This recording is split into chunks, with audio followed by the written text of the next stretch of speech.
Allah itu nggak bisa tunduk sama konstitusi yang bernama akhirat. Artinya Allah meskipun di akhirat tetap duwe hak yaf'alu ma yasa atau yaf'alu ma yurid. Nggak bisa kamu terus wah ini akhirat amal ra iso dikirim wong mati, amal ra iso dikirim. Yo pangeran kok mbok atur. Makanya ada kiai mengatakan kodok qadar ora iso dirubah, itu kamu. Makanya ada seorang kiai ditanya, kodok qadar ora iso dirubah sekali dicatat selesai. Jari kiai tadi, tapi nak Allah iso. Dalile apa? Yang huwa ma yasa wa yusbit. Nak Allah ya iso, sing ra iso kan kita. Nah, Nabi itu tahu betul meskipun akhirat itu Allah masih bisa dinego saking baiknya. Ya Muhammad irfa' ra'sak wasal tu ta wasatu safa. Semat sirahmu angkat. Kunjuk apa tak turuti. Semenjak itu Nabi minta apa? Syafaat. Karena dulu ulama itu sudut pandangnya itu ya seperti itu. Ada yang ulama suka ibadah itu sholat, ada yang milih tidur. Sampai Imam Ghazali bilang suatu saat ibadah terbaik di zaman akhir itu tidur kan. Sholat saja kalah sama tidur kan. Tapi itu loh ya, yang wajib tetap loh, terus kamu gak sholat wajib. Begini beliau mencontohkan itu. Ada orang sholat tahajud terus obsesinya itu ingin hajatnya terkabulkan. Sementara yang tidur obsesinya nikmati rahmatnya Allah, boleh tidur, bisa tidur. Kata Imam Ghazali, timbang kita tahajud terus nuntut pangeran aduk turu katanya. Mergo engko di akibat terus setan memberi bisikan, lo nyatanya kamu tahajud ya gak terkabul. Berarti cerita bahwa Nabi ngendikan kalau doa tahajud mustajab enggak. Daripada ngono ki aduk turu ora tau donga Ghazali. Timbang abri-abri Islam ya, timbang ngelek-ngelekin apa? Islam. Jadi ulama itu mulai dulu itu sudah berpikir. Banyak orang menjadikan tahajud, sholat malam itu media untuk hajatnya. Dan kalau nggak kesampaian ini mutung. Nyalahkan kiainya ijazah ramandi. Macam. Daripada ngono ora usah apa? Tahajud itu turu. Dan jenis kayak ini tuh banyak. Makanya ulama kayak saya itu saenake dhewe itu ya jarak. Saya sering didolani muhibbin terus bilang Gus saya doakan gini-gini saya mau nyalon bupati atau saya gini. Saya bilang gak waduh orang dongo nak ramandi darani ulama dongane ramandi. Nak mandi kamu jadi bupati tetap nganggep karena beli. Sopo sing ora roh bupati saya gak beli. Ribet kan? Ketika mereka jadi ngunsurkan doa kamu apa karena kemarin beli? Yang beli maksudnya nggak beli nggak usah tersinggung. Jadi ribet ngadepin. Nggak artinya gini loh, doa itu jangan dipakai begitu loh. Kalau minta nasihat tak nasihati jadi bupati yang baik, gubernur yang. Kalau minta doa itu resikonya. Akhirnya kiai-kiai kalau diminta doa ya doa, sebenarnya diisinya itu nggak doa kemenangan. Selamat. Itu mau selamat gitu. Karena ribet. Makanya Islam itu doa itu setelah iman. Aturan iman benar baru doa. Aturan iman benar termasuk Allah itu yaf'alu ma yasha, boleh melakukan yang dikehendaki. Allah nggak boleh terdikte oleh doa kita, nggak boleh. Ya saya ulang lagi ya, madzhab Hasan Asyadzili ini khas kita. Jadi la ilaha illallah itu didahulukan sebelum istighfar. Tapi kebalikannya madzhab Imam Sanusi itu dibalik. La ilaha illallah itu kalimat yang sakral. Karena yang sakral dibutuhkan muqaddimah, yaitu yang melafadzkan harus yang sudah bersih, yang sudah steril baru melafadzkan la ilaha illallah. Maka dalam madzhab Sanusiyah istighfar dulu baru la ilaha illallah. Nah cara madzhab Abu Hasan Asyadzili kebalikan, istighfar itu sah setelah sahnya tauhid. Kamu ikut mana tuh? Asyadzili apa Sanusiyah? Alhamdulillah sama-sama tidak paham ya sudah. Akhirnya sudah. Iya saya nggak kemana-mana kan gitu. Jadi apa ya? Terus ini saya teruskan, ini biar khas pesantren atau khas NU lah, kalau bahasa Pak Rektor khas NU. Ini Ben sampean tahu beberapa perbedaan itu lazim. Halaman 24 ya, halaman 24 sama 25 tak baca, ini masih orisinil. An Sufyan bin Uyainah, ini juga gurunya Imam Syafi'i. Kata Sufyan bin Uyainah, beliau cerita kana Isa wa Yahya alaihi masalam ya'tiyanil qaryah fayas'alu Isa an syirari ahliha wa yas'alu Yahya an khiyari ahliha. Jadi Nabi Isa dan Nabi Yahya itu satu generasi, sama-sama masih muda.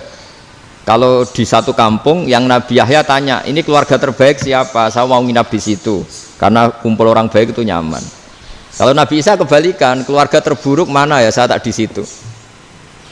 Nah terus Akhirnya faqala lahu Yahya, lima tanzilu ala sirarin nas. Kenapa kalau kamu bermalam kok malah kumpul orang-orang yang nakal? Innama ana tabibun udawil mardo. Saya ini nabi ibarat dokter. Di mana-mana dokter yang ngumpuli yang sakit, ngobati yang sakit. Makanya di NU itu ya banyak Kiai Jazab mengumpuli yang nakal-nakal. Nak tepak yang ngentas yang nakal, nak ora tepak ya katut. Ini adu nyali lah sudah gitu. Tapi itu ada ilmunya, yaitu niru Nabi siapa? Isa. Kalau kamu dokter penelitian tuh cari daerah yang banyak pandemi apa yang bersih? Yang banyak pandemi, karena yang namanya penelitian ya di situ kan. Kalau kamu dakwah ngentas kemiskinan, ke daerah miskin apa daerah kaya? Nah sama, kalau ngentas kefasikan, ke daerah fasik apa daerah orang soleh? Fasik. Ya, tapi itu Nabi Isa. Nah kalau kamu tidak Nabi kan potensinya kan itu. Tapi setidaknya bahwa kita sering disalahkan karena punya beberapa tokoh yang ngancani fasik-fasik, itu sebenarnya ada dalilnya, yaitu Nabi siapa? Isa. Nah terus masalah tegas dan lunak. Ketika ada mahasiswa misalnya pacaran, boncengan lanang dan perempuan, itu pilihan kita apa? Kalau tegas, terus gak mau mendengar kita. Misalnya gini, contoh gampang, tak beri contoh Pak D. Jangan orang tua, nanti secara fikih itu beda. Nah ini kan kita orang pesantren, nah, biasa ngaji fikih detail. Kamu Pak D seorang perempuan, mahasiswi misalnya, sering pacaran. Setiap ke situ sama pacarnya kamu diam saja. Padahal kamu dosen keislaman. Mesti pawanaan kamu nyimpulkan, ternyata pacaran itu tidak apa-apa. Buktinya Pak D itu tidak negur, menengahi. Ini berarti as-sukut alal mungkar. Tapi kebalikannya, Pak D ini terkenal keras. Nak rono mesti radiaku ponaan. Akhirnya yura rono. Mesti ngerti nak mesti diamuk. Nah, dua orang ini sama-sama gagal kan? Yang lunak menjadikan ponakannya pacaran terus karena enggak negur sehingga dikira membolehkan. Sing keras juga enggak sempat bina wong rono era wani. Akhirnya dua orang ini sama-sama enggak ketemu, sama-sama enggak berkesempatan membina kan? Gagal membina kan? Karena yang keras ponakannya enggak pernah situ, berarti enggak bisa bina kan? Yang lunak membiarkan berarti juga ada bina. Nah, Islam itu antara dua itu. Ya agak terlalu lunak, enggak terlalu keras. Karena kalau terlalu keras, misalnya ada kiai terlalu keras, lu masyarakat mau tanya itu gimana? Lari kan? Lu saya ini punya pengalaman pribadi. Saya ini kan kecelok orang alim. Itu kalau pernah ya saya itu berusaha ya pokoknya ya umumnya orang alim lah. Tenang, terus anteng, enggak gejlok-gejlokan. Itu enggak ada yang tanya. Saya mimpi ketemu beberapa ulama itu disalahkan. Terus umat saya kalau mau tanya itu ke siapa? Wong alim wis wibawa, meneng tambah banget wibawane. Bala Quran sering gojlok rektor macam-macam. Terus wong wanita kok, saya biasa ke pasar pandangan dicegot orang. Gus, putri saya itu sering keluar darah tapi melebihi batas haid gini-gini. Kalau badhe sowan jenengan, gak usah sowan ning kene mbek ngadeg-ngadegan. Terus tanya, yang haid berapa hari, Gus? Ya supaya rudat ilal adat sebelum dia punya penyakit istihadah itu berapa? 6 hari ya sudah, kembali 6 hari lainnya mustahadah, tetap sholat, tetap normal. Tapi kalau sawi bawa moro pasar gue tasbih seduwilu iku mesti wong salaman njaluk donga yakin. Tapi baru kayak rada uraan ketemu wong-wong, dol pening ndi? Mak pening ndi? Gus beneran Gus ketemu jenengan kula wingi badhe tuwa kok. Akhirnya tanya. Dadi uraanku iku amdan. Lha nek sampean asli, iki asli uraan. Karena ndak uraan lah tetap ndak wibawa kan. Jadi baru kayak uraan itu ya banyak. Saya itu kalau ngantor di Jogja itu banyak orang yang tanya. Ya biasa tuh tanya macam-macam. Karena saya uraan. Ke pasar ya orang, bahkan di bis sering ketemu orang. Wah beneran Gus kalau badhe sowan jenengan badhe tanya ini. Ya sudah di sini aja. Jadi semua itu diilmoni. Nabi itu punya sisi yang dua-duanya jalan. Memang beliau luar biasa, dipilih Allah yang luar biasa. Nabi ketika wibawa itu banyak sahabat yang bahkan mengenali wajahnya aja tidak bisa. Ka'anna ala ru'usihim at-thair. Bayangannya seakan-akan di kepalanya itu ada burung yang takut terbang, saking antengnya. Tapi Nabi sekali mengeluarkan job, sekali santai, itu sahabat tanya itu sampai yang nggak pantas ditanyakan. Nabi saat tadi kumpul istri saya, tapi tidak inzal, itu wajib mandi ndak. Aro'aita law anna ahadana ya'ti imro'atahu walam yunzil. Itu ya ditanyakan. Nabi mun kumpul e mboten saged inzal sepundi. Guys metu lagi.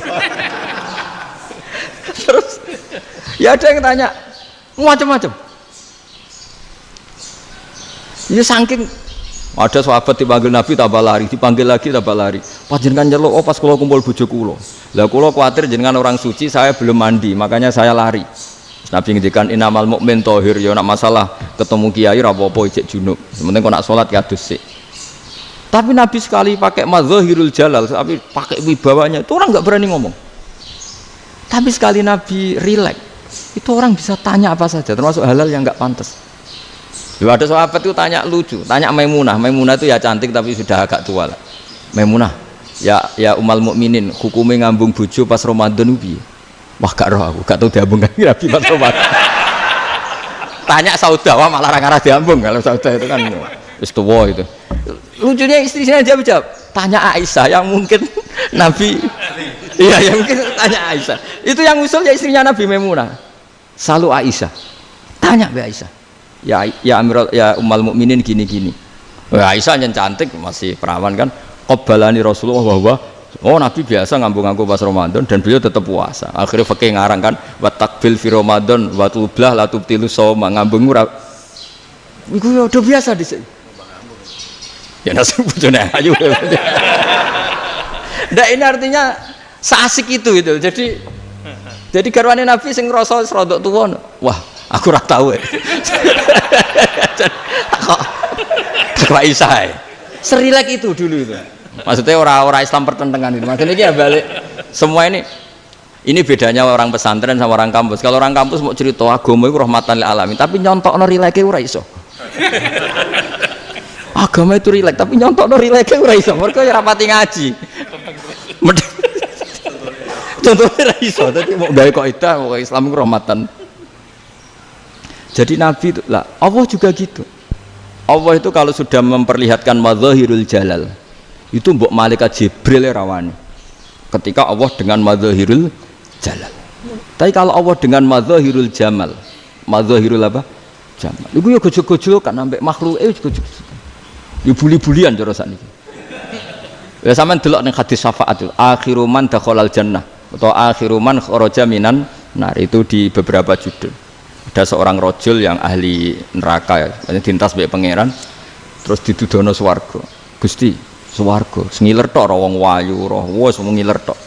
Ngerjaluk Gusti mosok roh tok ora oleh mlebu. Jarimu asal mlebu metu kon neraka ora jaluk-jaluk meneh. Sumpah lho ya, gak jaluk apa-apa meneh. Mboten Gusti.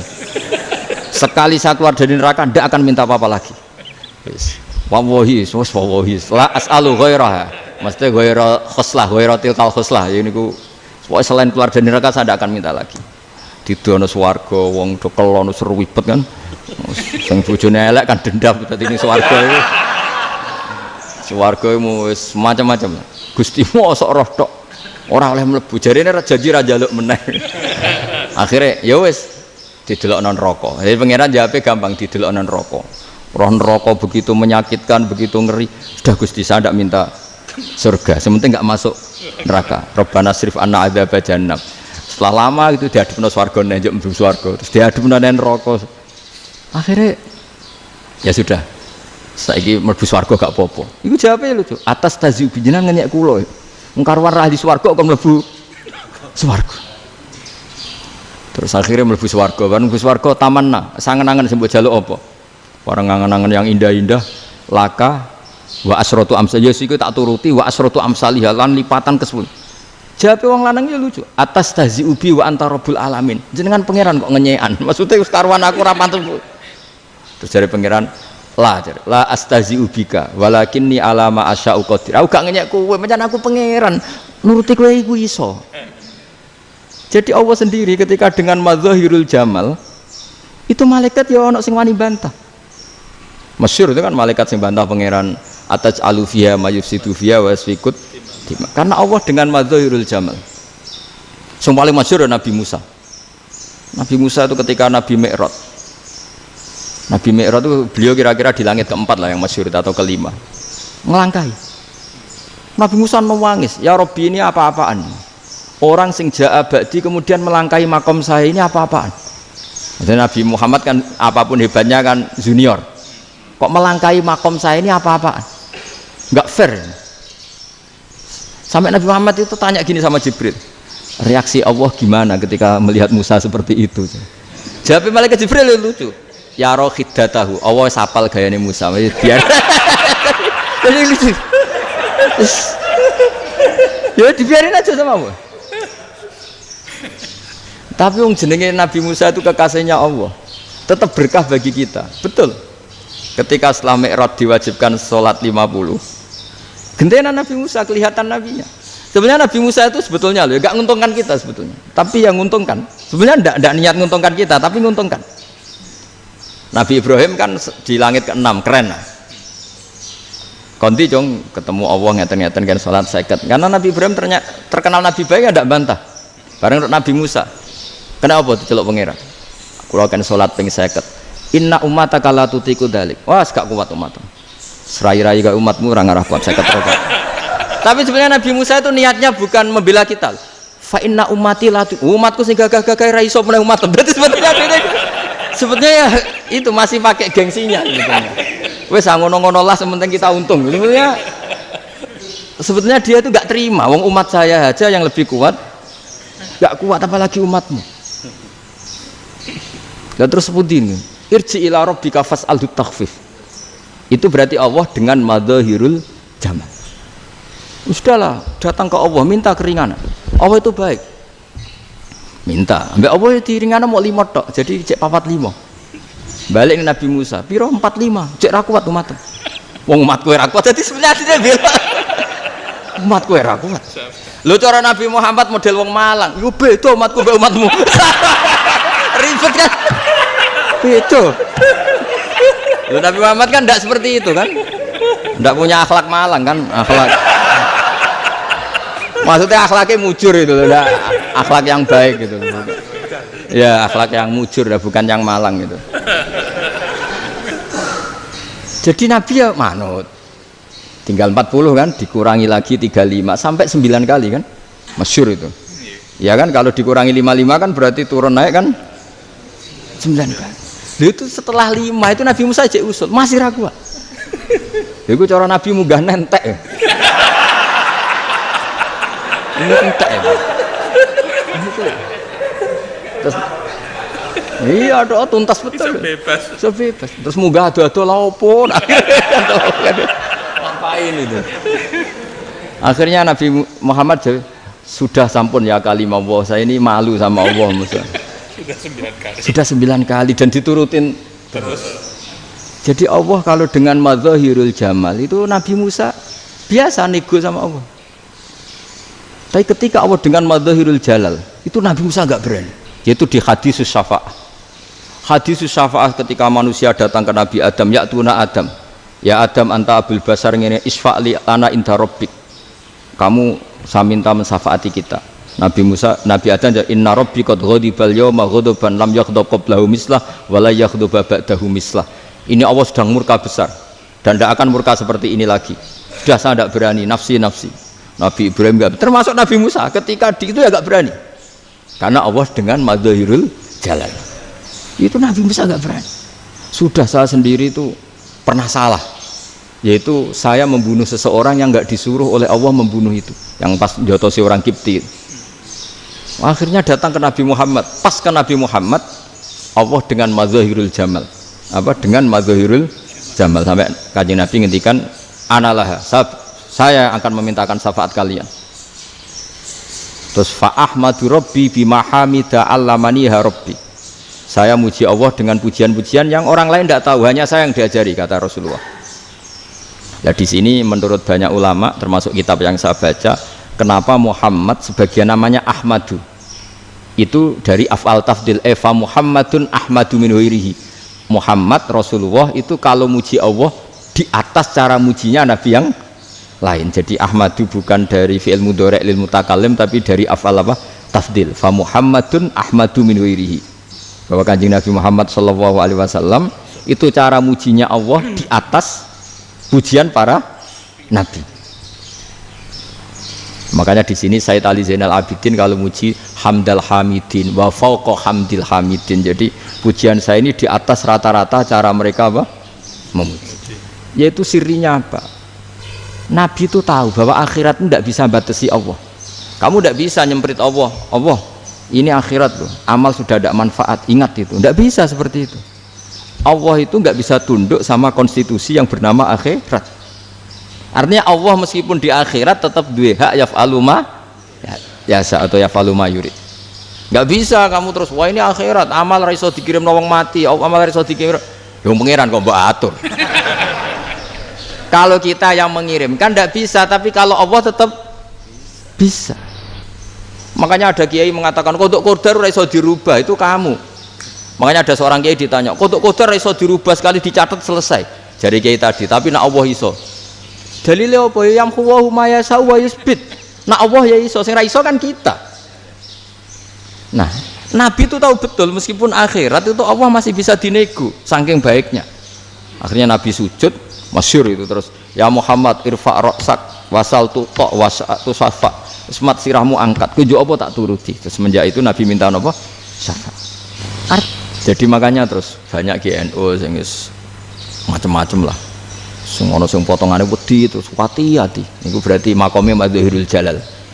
Ana sing amen guyon nek makome Madhahirul Jamal. Ana sing ra jelas ngene iki, sing ra jelas. Nak guyu buanter kok nangis yo buanter. Jebule urusan utang. Lah ini sudah yang udah. Jadi makanya yang rileks saja. Sebenarnya agama ini santai, rileks karena agama ini harus bifarohin wasururin. Enggak boleh agama ini dibawa dengan kekerasan, dengan antisosial.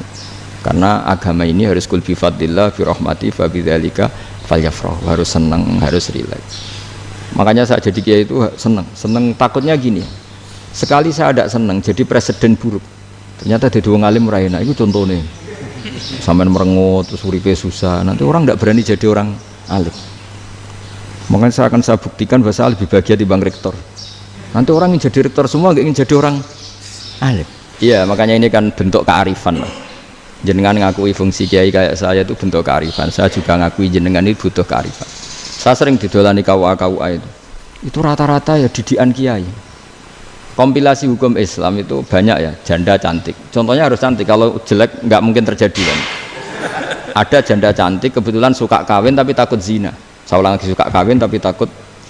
Itu seringnya gitu Pak Rektor. Jadi dia kawin bosen, bilang ke KUA, Pak saya sekarang mau nikah sama ini. Loh, tapi kamu mau punya suami. Ya tapi kan nggak tercatat Pak. Itu KUA-nya rata-rata itu nggak berani. Meskipun nggak tercatat, karena secara fikih meskipun nggak tercatat tetap dia seorang perempuan yang bersuami, maka nggak boleh nikah sama orang lain. Tapi secara hukum santri nggak bisa dong menikahkan perempuan sing dzati zaujin yang punya suami. Jadi ini barokahnya kerjasama yang baik. Jadi di masyarakat itu tertanam didikan kiai nggak boleh nikahkan perempuan yang bersuami, tapi di KUA ngikuti hukum formal. Dan di Indonesia itu KUA itu rata-rata konsultasinya ya sama kiai, sehingga ya nggak berani akhirnya meskipun aku ya mlebu rokok mbak gak iso. Dan itu banyak. Seorang lagi ya, makanya ini kan pesantren itu nggak boleh mati. Orang kiai-kiai kayak saya nggak jelas-jelas itu harus lebih jelas lagi. Karena ini yang on time, yang online, yang siapa saja bisa tanya. Saya itu SMS saya itu nggak punya HP WA. HP jadul itu SMS-nya tiap hari tak berapa, orang yang tanya dari Kalimantan, dari Aceh. Gus di kampung saya ada masjid 2 itu yang Samana, ada yang dari orang perkotaan, Gus di perumahan baru ada masjid, yang Jumatan baru orang 12, sah enggak? Ya langsung saya jawab, sah. Dalilnya ini. Ya sudah, tapi kata Imam Syafi'i gini harus orang 40, itu madzhab Syafi'i, dalam madzhab yang lain gini-gini. Itu kalau tanya rektor itu kan ribet. Masuk ajudan dulu, asisten dulu, panjang.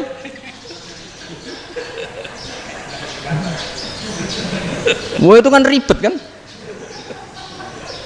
Manggil dosen dekan VAI dipanggil, dekan VAI nggak mau langsung jawab, cari dosen yang nekuni itu. Usul fikih saya nekuni itu baru seminar, nunggu dulu Mbak ini orangnya baru. Panjang kan. Bisa tutup Islam kalau kesuwen. Coba kalau tanya kiai kan nggak ketemu di jalan. Dulu Mbah Zubair kata Mbah Mun, saya termasuk santri yang diapresiasi Mbah Mun. Dhisik Mbah Zubair yang ngono, anak nong takok pesuan gak oleh. Gak takok ning kene. Jangan biasa ditanya orang ngadeg-adegan. Ya alhamdulillah ilmunya cukup, kalau nggak cukup ya kok Jadi sebetulnya orang sopan itu ya agak-agak ada yang ditutupi sebetulnya. Buatan prayogi teng dalan nginjang mawon matur. Ya sebetulnya sebenarnya memang ilmunya agak cukup gitu. Tapi itu sebenarnya secara fikih itu haram, menunda itu haram. Ya haram tuh, coba bayangkan ya, kalau tanyanya sekarang, Gus saya ini sudah keluar darah 1 bulan penuh, padahal normalnya hanya 6 hari. Saya nanti sholat enggak? Kalau nginjang mawon dugi kula, berarti kan hari ini belum ada keputusan. Sholat apa enggak kan? Tapi karena modus tadi, boten prayogi nggih ngendikan ngoten teng dalan nginjang tengen kula. Itu kemungkinannya 2, sopan atau goblok, itu saja. Kayaknya kalau sopan enggak lah. Kayaknya enggak lah kata. Karena secara fikih itu jelas haram. Bagaimana mungkin sesuatu yang harus dipraktekkan nanti duhur dijawab besok, berarti duhur, asar sampai subuh belum ada jawaban, berarti nggak ada sholat kan? Ya, makanya dibutuhkan orang-orang alim yang kultural seperti ini, dan NU menghormati kultural. Tapi Mbah Mun juga sangat menghormati Islam formal, karena tadi produk-produk formal itu bisa dilembagakan oleh negara, dan itu kita ikut untung. Makanya Mbah Mun itu kalau punya tamu KUA, punya tamu polisi sampai pejabat itu.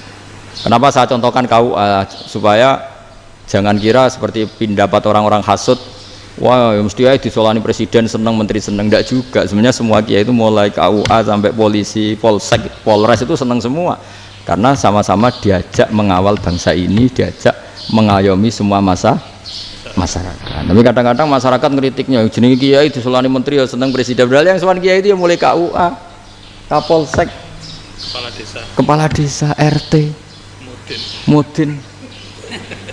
Itu mudin kalau tanya ya lucu-lucu. Gus kalau nate nyembelih pitik kemanian, pitik gue gede man.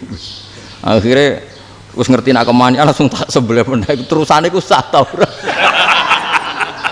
Ribet. Ya tak jawab. Lah pitik pasti gue jek urip to ora. Terus urip Gus. Wis sah cara madzhab Malik kerja urip. Karena itu ada perdebatan antara madzhab Malik dan madzhab Syafi'i. Nah cara Imam Syafi'i itu agak ketat. Hewan yang punya kehidupan sudah muttoribah, misalnya ayam jago, contohnya harus jago, karena kalau ayam kecil diikhlaskan haram. Jadi yang cilik wae kan gitu. Fikih itu ya, fikihnya orang Indonesia itu pecundang. Kalau ayam kecil nggak ditanyakan, mate ra wis. Kalau jago ditabrak truk kejet. Andai kan nggak disembelih pun mesti mati. Itu cara madzhab Syafi'i itu haram. Karena penyembelihan ini tidak menjadi penyebab kematian, tapi memang karena kecelakaan tadi. Tapi cara madzhab Imam Malik enggak. Andai kan enggak disembelih, matinya kan 2 menit lagi atau 1 menit lagi. Andai kan enggak disembelih, berarti mati sekarang itu bawaan pisau apa bawaan kecelakaan? Ya sudah halal gitu. Nah akhirnya ya saya bilang ya sudahlah, kita semuanya mati. Jadi cara debat, cara Imam Syafi'i enggak, cara berpikir itu sudah tidak kehidupan yang normal, yang dimana-mana penyembelihan itu mematikan yang hidup normal. Jadi agak ketat. Sehingga dalam contoh kemanian, kalau dalam bahasa Jawa nyembelih agak sempurna terus pesonya jatuh atau apa itu, kalau pakai madzhab Syafi'i agak kesulitan. Jadi kalau madzhab Malik asal diselesaikan secara fauron, dan juga sebagian madzhab Syafi'i itu halal. Nah orang mesti tanya gitu, Gus, wedhusku tabrak truk, man Gus kejet. Tapi nak pitik cilik ra ditakokno.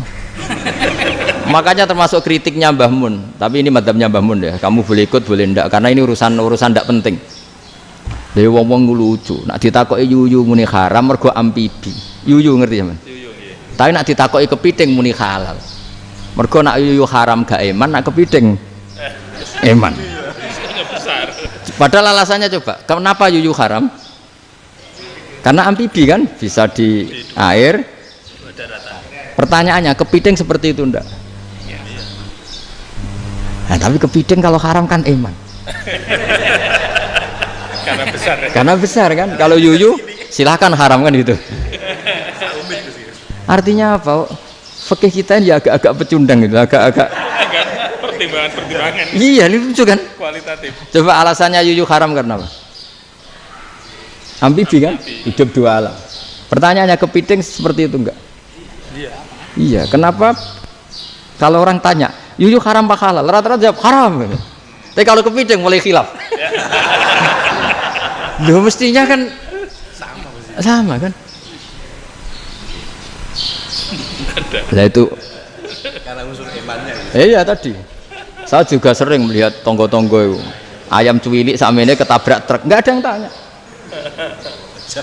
Tapi saya pernah jalan-jalan di Narukan sini, ono jago ketabrak, sing duwe langsung marani kula pas saya naik motor. Gus ini halal apa haram?